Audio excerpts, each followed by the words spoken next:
सुंदरपुर गांव में सभी नगरवासी शांति से सो रहे थे। तभी रानू के घर के बाहर कुछ शोर शराबा सुनाई देता है। वो अपने परिवार के साथ बाहर आके देखती है तो उनके दरवाजे पे एक बहुत ही प्यारी सी टुन्नी चिड़िया आई रहती है। वो लोग उस टुन्नी चिड़िया से पूछती हैं, अरे टुन्नी, तुम्हें क्या चाहिए? इतनी रात में तुम यहाँ क्या कर रही हो? टुन्नी उनसे दाने मांगती है। वो लोग बोलते हैं, अच्छा ठीक है, थोड़ी देर यहाँ ठहरो और हल्ला मत करो, हम लोग तुम्हारे लिए दाना लेकर आते हैं। देखते ही देखते बड़ी बड़ी सांसें लेके टुन्नी चिड़िया अपना भूतिया रूप पकड़ लेती और जोर से हंसती है। वो पूरा परिवार घबरा जाता है और कहता कि जब तुम चुड़ैल चिड़िया ही थी तो ये नाटक करने की क्या जरूरत थी?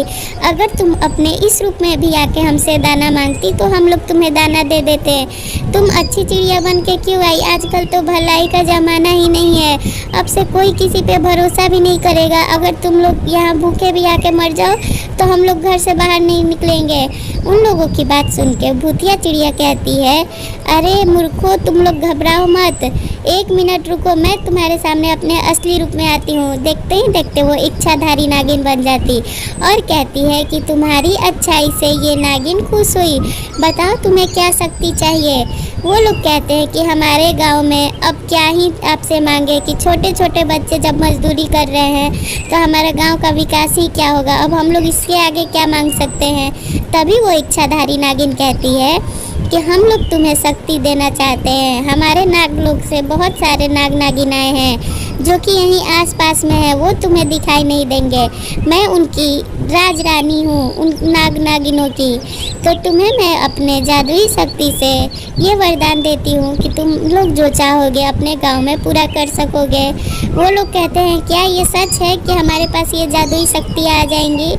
तभी वो नागरानी कहती है, हाँ बिल्कुल सच है, लेकिन तुम लोग इस शक्ति का गलत प्रयोग कभी मत करना।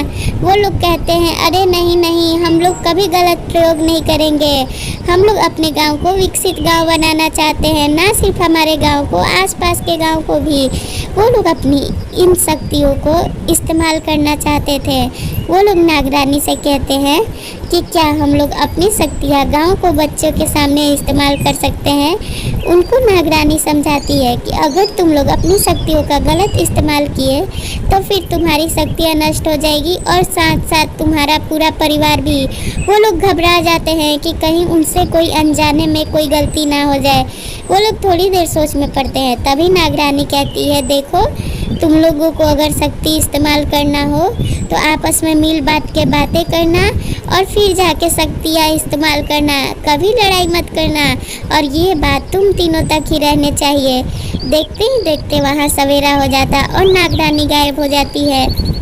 पूरे गांव वाले इकट्ठे होते हैं और देखते हैं कि सारे गांव के बच्चे पढ़ाई करने जा रहे हैं और रानू का बच्चा पढ़ाई करने नहीं जाना चाहता था। रानू सोचती है, अरे मुझे ही शक्ति मिली है और मेरा बच्चा ही इतना शैतानी कर रहा है, कहीं मैं इसे मारूं तो ये जान से ना मर जाए, क्योंकि मुझे गलत काम नहीं करना है और मैं अपने बच्चे पे हाथ नहीं उठा सकती। उसका बच्चा उसे परेशान कर रहा होता है। सारे गाँव वाले चकित रहते हैं और कहते हैं, अरे रानू, तुम्हारा बच्चा इतना शैतानी कर रहा है, हमारे बच्चे को ना जाने क्या हो गया। वो बगल के सरकारी स्कूल में चले गए पढ़ाई करने के लिए। हम लोग बहुत खुश हैं कि हमारे बच्चे पढ़ाई की ओर जा रहे हैं। रानू कहती है, मेरा बेटा भी चला जाएगा आप लोगों के बच्चों के साथ ही। अभी थोड़ा सा शैतानी कर रहा है क्योंकि इसको ये आदत नहीं है स्कूल जाने की। उनकी बातें सुन के थोड़े से रानू के बेटे को शर्माती, फिर वो स्कूल जाने को तैयार हो जाता। वो गाँव वाले खुशी खुशी एक साथ रहने लगते हैं। ऐसी कहानी के लिए चैनल सब्सक्राइब कर ले।